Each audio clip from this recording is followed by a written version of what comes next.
remiss not to also mention it also provided billions of dollars of Plan Con reconstruction reimbursements that are owed to numerous school districts here in New York County, especially right here in School of Technology. That actually the governor agreed with the plan moving forward, but again, vetoed it based on a premise that he didn't understand it.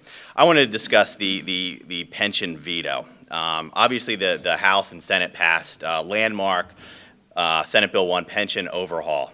It brings the state pension systems into the 21st century. It ensures politicians cannot manipulate pension benefits for votes, creating unfunded liabilities like in the past. It provides pension benefits in line with the private sector. The days of underpaid state employees ended years ago. Changes are needed to ensure workers, past, present, and future, enjoy a competitive retirement benefit without overburdening taxpayers. We need to make improvements to the public pension system, provide long-term budgeting stability.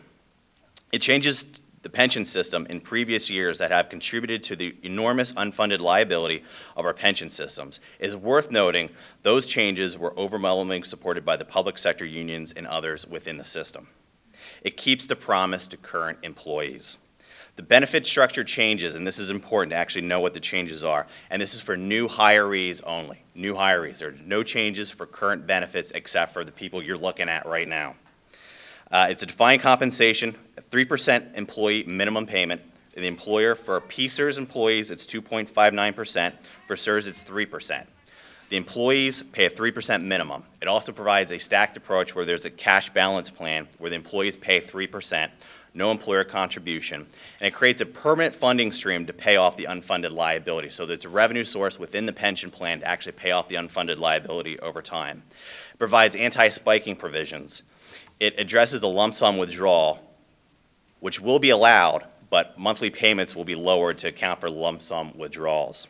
Upon re-election and election, House and Senate members will be enrolled in this new plan. We're the current employees who will see benefit structure changes, the only ones. That's leading from the front.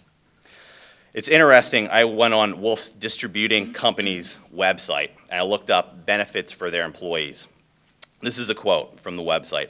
Each one of Wolf's 225 employees enjoys a compensation package that includes some of the most generous and flexible benefits anywhere.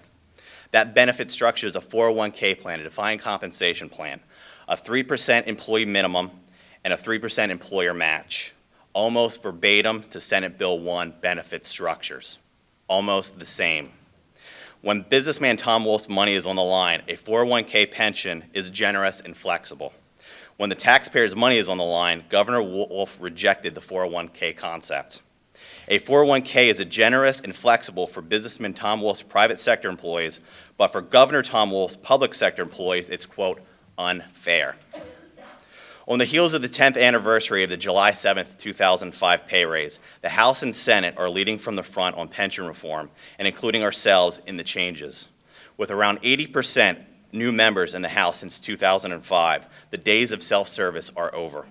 Governor Wolf's solutions are to raise your taxes and bail out public sector pensions and authorize failed pension obligation bonds so our children can keep paying for the unfunded liability. This is the definition of status quo governing.